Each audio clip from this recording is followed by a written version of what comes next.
Chez Arteris, on est particulièrement vigilant sur la variété des matières premières que l'on propose à nos animaux, dans la mesure où on veut sécuriser la qualité de ces matières premières et de l'aliment qui est constitué. Le sorgho pèse sur le marché monogastrique environ 3000 tonnes de matières premières sur les 17-18 000 tonnes d'aliments complets qui sont réalisés.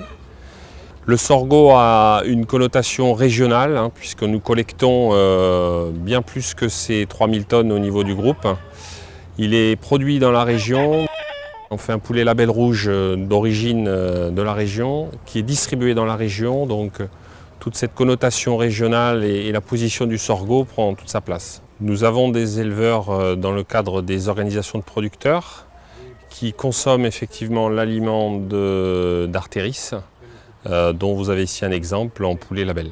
Une formule d'un aliment du bétail reprend les besoins nutritionnels des animaux qui sont bien entendu découpés par stade physiologique, face auxquels on met une disponibilité d'une quinzaine de matières premières, céréales, le tourteau, qui apportent pour partie ces valeurs nutritionnelles. Donc chaque mois nous reformulons, on produit une recette qui répond exactement aux besoins des animaux. Le sorgho a un bon niveau protéique.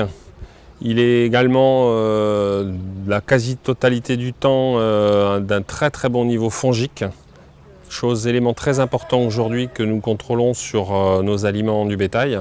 Dans les formulations de nos aliments volailles, on a besoin d'une offre en variété de matières premières importantes. Il faut savoir que la diversité de sources protéiques améliore la digestibilité sur nos volailles. C'est encore un argument en faveur du sorgho. C'est également un argument en termes d'achat qui nous permet d'être positionnés sur plusieurs matières premières.